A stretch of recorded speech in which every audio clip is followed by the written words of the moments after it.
Hello बच्चों, नमस्कार। बच्चों, आज अपन अध्ययन करेंगे कक्षा 8 के 6 नंबर पाठ का, जिसका नाम क्या है अभी? जिसका नाम है दहन और ज्वाला। दहन और ज्वाला वाले पाठ का अपन अध्ययन करेंगे। तो बच्चों, अपन जानते हैं कि हमारे दैनिक जीवन में हम घर पे भोजन बनाते हैं या अन्य प्रकार के पदार्थ हैं वो पकाते हैं, तो हमें ईंधन की आवश्यकता होती है। किसकी आवश्यकता होती है? ईंधन की। या उद्योगों में, विभिन्न प्रकार की फैक्ट्रियों में विभिन्न प्रकार के पदार्थ बनते हैं, तो उन पदार्थों को बनाने के लिए ईंधन की आवश्यकता होती है। या फिर जो मोटर गाड़ियां हैं, जो बड़े बड़े ट्रक हैं वो चलते हैं, उनको चलाने के लिए भी ईंधन की आवश्यकता होती है। और उस ईंधन के द्वारा ही हमें क्या मिलती है अभी? ऊष्मा या हमें ऊर्जा मिलती है। तो वो ईंधन कौन कौन से हैं? जैसे अपन ईंधन में मान सकते हैं कि जैसे कोयला मान लिया, कोयला है, लकड़ी, केरोसिन तेल, पेट्रोल, डीजल, या अपन मान लेते हैं सीएनजी यानी प्राकृतिक गैस। ये सब हमारे दैनिक जीवन में काम आने वाले क्या है अभी? ईंधन है। क्या है अभी? ईंधन है। और इन ईंधनों को अपन जलाएंगे ना, तो हमें ऊष्मा या क्या मिलती है? ऊर्जा मिलती है। क्या मिलती है अभी? ऊष्मा या ऊर्जा मिलती है। तो जलाने को यानी इनको जलाने की क्रिया को विज्ञान में क्या बोलते हैं अभी? दहन बोलते हैं। क्या बोलते हैं? दहन बोलते हैं। तो दहन किसे बोलेंगे? दहन की परिभाषा की बात करें तो दहन वह रासायनिक अभिक्रिया है जिसमें कोई भी पदार्थ है या कोई भी ईंधन पदार्थ है वो जलकर ऊष्मा या ऊर्जा प्रदान करता है। ऐसे पदार्थों को अपन क्या बोलेंगे भी? ईंधन बोलेंगे। तो दहन वह रासायनिक अभिक्रिया है जिसमें कोई भी ईंधन पदार्थ है वो ऑक्सीजन से अभिक्रिया करके या ऑक्सीजन की उपस्थिति में जलकर हमें ऊष्मा या ऊर्जा प्रदान करता है। इस क्रिया को क्या बोलते हैं भी? दहन बोलते हैं। क्या बोलते हैं? दहन। तो इनमें से कौन से भी ईंधन को जलाएंगे तो वह क्या करेगा भी? ऑक्सीजन से क्रिया करेगा, वायु से अभिक्रिया करेगा और हमें क्या देगा भी? क्या देगा? ऊर्जा या ऊष्मा प्रदान करेगा। जैसे कोई भी ईंधन है उसको अपन जलाएंगे तो वो क्या करेगा भी? ऑक्सीजन से क्रिया करेगा। क्या करेगा? ऑक्सीजन से अभिक्रिया करेगा और हमें क्या प्रदान करेगा? ऊष्मा या ऊर्जा प्रदान करेगा। ऊष्मा या ऊर्जा प्रदान करेगा। तो इस अभिक्रिया को हम क्या बोलेंगे भी? दहन बोलेंगे। क्या बोलेंगे? दहन। अब दहन है वो किसी भी ईंधन पदार्थ का होता है। तो किसी भी पदार्थ के दहन के लिए 3 चीजें मुख्य रूप से होनी आवश्यक है। प्रश्न आ जाए कि किसी भी ईंधन के दहन के लिए कौन कौन सी चीजें आवश्यक है? तो सबसे पहले हमें क्या चाहिए भी? ईंधन चाहिए। क्या चाहिए? ईंधन। यानी दहन करने के लिए ईंधन की उपस्थिति आवश्यक है, तभी दहन होगा। दूसरी किस चीज की आवश्यकता होती है इसमें? ऑक्सीजन या हमें क्या चाहिए भी? वायु। यानी ऑक्सीजन या वायु की उपस्थिति होनी आवश्यक है, तभी क्या होगा भी? दहन होगा। और तीसरी चीज महत्वपूर्ण है जिसमें क्या है भी? ज्वलन ताप होना आवश्यक है। अब ज्वलन ताप किसे कहेंगे? कि कोई भी ईंधन पदार्थ है ना, उसका निश्चित ज्वलन ताप होता है। यानी उस ज्वलन ताप से अधिक ताप मिलने पर ही वह ईंधन आगे जलेगा, उसका दहन होगा।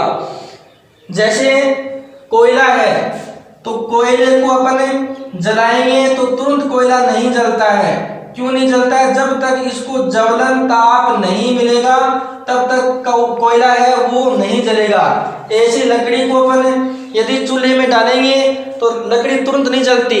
पहले क्या है? वो अग्नि की या आग की उपस्थिति में क्या होगी भी? गर्म होगी। और जब उसको ज्वलन ताप मिल जाएगा तब वो लकड़ी जलना शुरू होती है।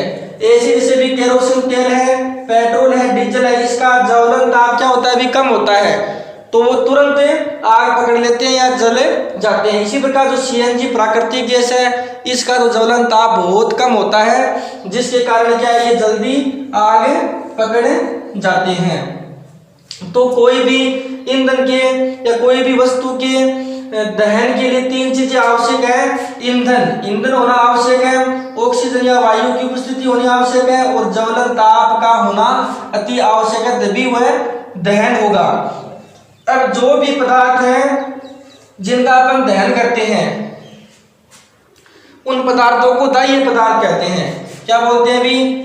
दाह्य या दहनीय पदार्थ है, दहनीय पदार्थ बोलते हैं। यानी ऐसे पदार्थ जिनका दहन हो सकता है, उन्हें दहनीय पदार्थ या दाह्य पदार्थ कहते हैं। अब दहन किन की उपस्थिति में होता है, क्या चीज अनिवार्य है, उनकी बात कर ली। अब अपन बात करते हैं कि दहन कितने प्रकार का होता है। दहन कितने प्रकार का होता है? तो दहन भी 4 प्रकार का होता है। दहन 4 प्रकार का होता है, जिसमें पहला है मंद दहन। पहला कौन सा है अभी? मंद दहन। और दूसरा कौन सा है अभी? तीव्र दहन। और तीसरा है स्वतः दहन। और चौथा है विस्फोट दहन। तो इन चारों दहनों की बात करेंगे।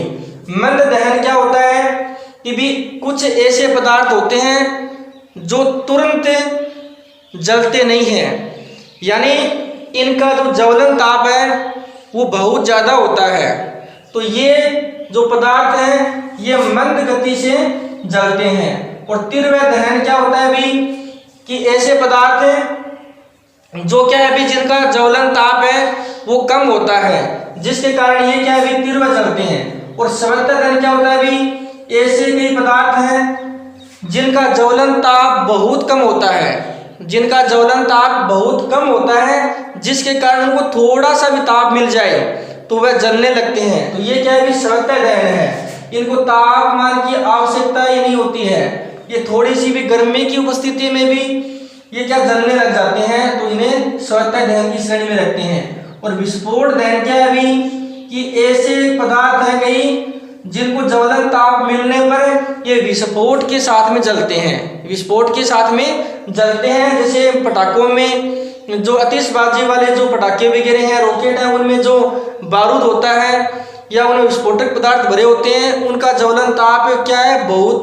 कम होता है और वो विस्फोट के साथ में जलते हैं। तो ये कौन से होते हैं भी? विस्फोटक दहन बोलते हैं। मंद दहन में जैसे अपने बात कर लें लकड़ी या कोयला है, ये भी क्या है मंद दहन वाले ईंधन है। और तीव्र दहन की बात करें तो इसमें जैसे अपन पेट्रोल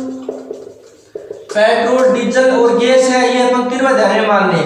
और स्वतः दहन के अंदर की भी आपने जो धातु और अधातु वाले पाठ में पढ़ा था कि उसमें जो होता है ना फास्फोरस, ये क्या है अभी वायु की उपस्थिति में भी जलने लगता है।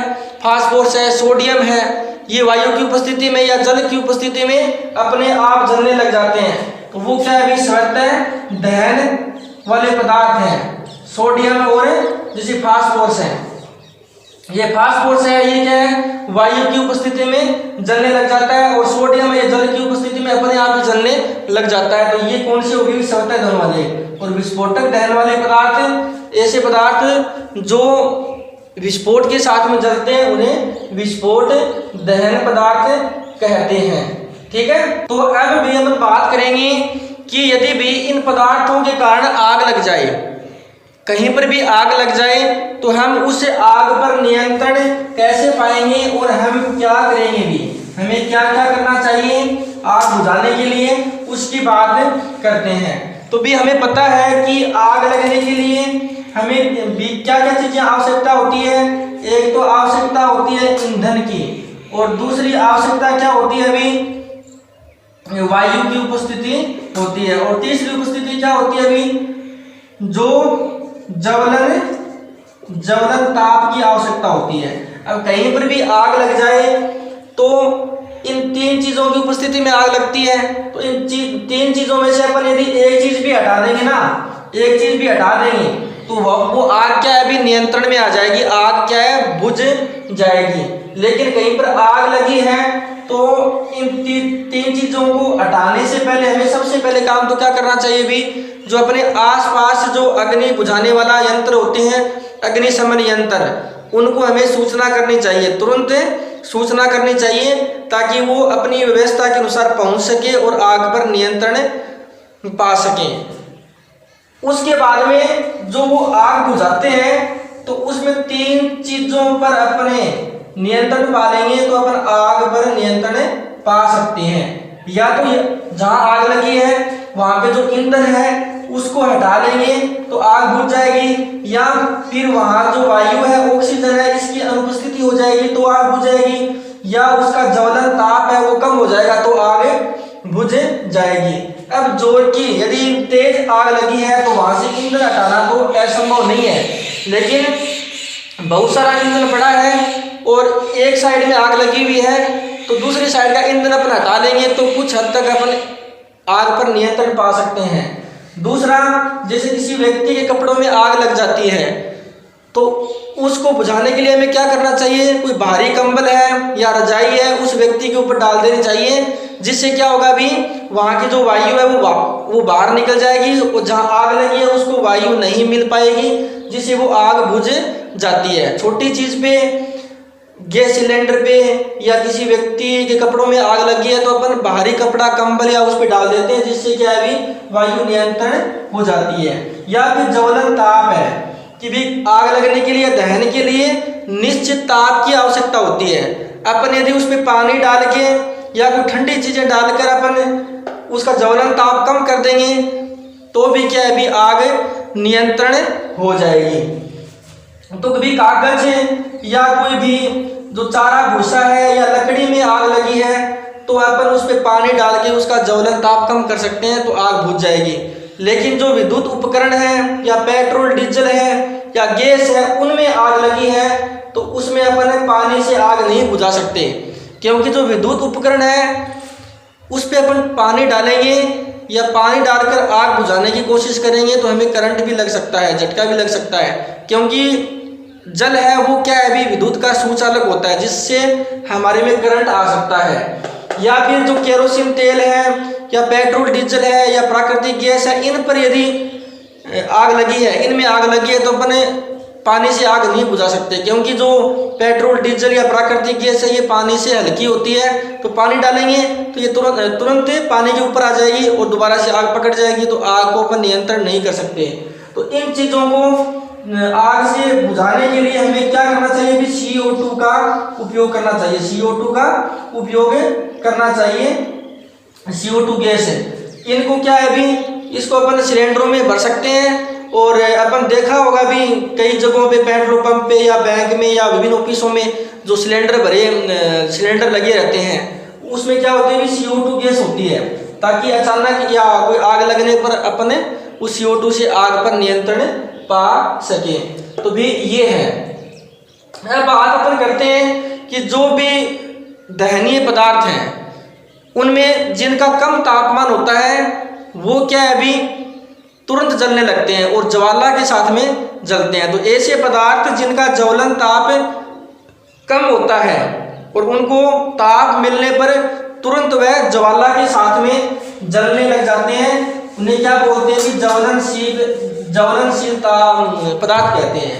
उन्हें क्या बोलते हैं अभी ज्वलनशील पदार्थ कहते हैं। अब ज्वलनशील पदार्थ किसे कहते हैं, ऐसे पदार्थ जिनका ज्वलन ताप क्या होता है अभी कम होता है और उनको वो निश्चित तापमान मिलने पर ज्वाला के साथ में जलने लग जाते हैं। ऐसे पदार्थ जो निश्चित तापमान पर ज्वाला के साथ में जलने लगते हैं। अब ज्वाला है, ज्वाला की संरचना की बात करेंगे, ज्वाला की संरचना की बात करेंगे। जैसे अपन बात करते हैं भी मोमबत्ती है या कोई दीपक है या लकड़ी है या विभिन्न प्रकार के ईंधन है, वो ज्वाला के साथ में जलते हैं ना, उनसे क्या निकलती है अभी ज्वाला निकलती है। अपन मोमबत्ती की बात करें तो मोमबत्ती को जलाएंगे तो भी ज्वाला निकलती है ना। इस ज्वाला की संरचना की बात करें। अब जो ज्वाला का सबसे बाहरी भाग है, सबसे बाहरी भाग है या ऊपरी भाग है ना, ये शीर्ष वाला भाग है, ये भाग क्या होता है अभी सबसे गर्म भाग होता है। क्या होता है अभी? सबसे गर्म भाग होता है। और जो मध्य में बीच का भाग है ये भी क्या होता है? कम गर्म होता है। और जो सबसे नीचे का भाग है तो मोमबत्ती के आधार पे है, वो क्या होता है अभी? सबसे कम गर्म होता है। क्या होता है अभी? सबसे कम गर्म होता है। तो इसकी लौ का जो सबसे ऊपरी भाग है, जो थोड़ा नीली ज्वाला के साथ जलता है ना, यह भाग क्या है अभी? सबसे गर्म होता है। गर्म होने के कारण ही अपन जैसे जो सुनार हैं, जो सोने चांदी का काम करते हैं ना, तो वो गहने बनाते हैं, तो उस सोने चांदी को पिघलाने के लिए या उसको जोड़ने के लिए जो ज्वाला का उपयोग करता है, तो जो अंतिम सिरे की ज्वाला है, शीर्ष वाली ज्वाला है, जो नीले रंग की ज्वाला है, उसका उपयोग करता है। क्यों करता है? क्योंकि जो नीले रंग की ज्वाला है, शीर्ष वाली ज्वाला है, वो सबसे क्या होता है अभी? गर्म होती है। अब अपने घरों में दैनिक जीवन में अपन माचिस को काम में लेते हैं, और माचिस क्या काम आती है अभी? किसी भी ईंधन को जलाने के लिए काम आती है। तो माचिस की तिल्ली है, वो भी क्या है अभी? एक प्रकार का ईंधन ही है। ईंधन है ना, ईंधन ही तो है माचिस। माचिस की तिल्ली है, ये भी किसकी बनी होती है? माचिस की तिल्ली का जो भाग है, जलता है ना, लकड़ी का बना होता है, वो तो क्या है अभी? लकड़ी का बना होता है। और जो आगे वाला भाग है, आगे वाला गोल भाग होता है ना ब्लैक रंग का, वो किसका बना होता है अभी? इस ब्लैक रंग में तीन चीजें होती है। एक तो क्या होता है अभी? एंटीमनी ट्राई सल्फाइड होता है। एंटीमनी ट्राई सल्फाइड होता है। और दूसरा क्या होता है अभी? पोटेशियम क्लोरेट होता है। क्या होता है अभी? पोटेशियम क्लोरेट होता है। और तीसरा इसमें होता है अभी श्वेत फास्फोरस। क्या होता है अभी? श्वेत फास्फोरस, तो थोड़ी मात्रा में होता है। तो माचिस की तिल्ली में ये तीन चीजें होती है अभी: एंटीमनी ट्राइसल्फाइड, पोटेशियम क्लोरेट और श्वेत फास्फोरस। और जो माचिस की डिब्बी होती है, माचिस की डिब्बियां होती है ना, उस पे ऐसे चिन्ह होते हैं। इस पे भी क्या लगा होता है? इस पे लगा होता है लाल फास्फोरस। क्या होता है अभी? लाल फास्फोरस होता है। ठीक है। अब इसमें अभिक्रिया होती है अभी। जब इस तिल्ली को अपन ये लाल फास्फोरस वाले भाग पर रगड़ेंगे या घर्षित करेंगे ना, तो जो लाल फास्फोरस है वो क्या करेगा अभी? श्वेत फास्फोरस से क्रिया करेगा। क्या करेगा अभी? लाल फास्फोरस श्वेत फास्फोरस से अभिक्रिया करेगा। और ये क्या है अभी? निश्चित तो तापमान है, तो ज्वलन ताप है, वो पोटेशियम क्लोरेट है, उसको देता है। और निश्चित तापमान देने पर जो पोटेशियम क्लोरेट है, ये एंटीमनी ट्राइसल्फाइड है, इसको क्या कर देता है? प्रज्वलित कर देता है। एंटीमनी ट्राइसल्फाइड को प्रज्वलित कर देता है, जिसके कारण ये माचिस की तिल्ली है ना, ये जलने लग जाती है। तो भी यहाँ से कई बार क्वेश्चन उठता है कि जो माचिस की तिल्ली है उसमें कौन कौन से पदार्थ होते हैं भी? एंटीमनी ट्राइसल्फाइड, पोटेशियम क्लोराइड और श्वेत फास्फोरस। और जो माचिस की डिब्बियां होती है उस पे जो बिंदी सी जो लगी रहती है, उसमें क्या होता है भी? लाल फास्फोरस होता है। और दोनों की अभिक्रिया के कारण ही इसमें क्या है भी? ज्वाला उत्पन्न होती है। तो अपन दहन और ज्वाला की बात कर ली, और माचिस की तिल्ली है इसका भी अध्ययन कर लिया।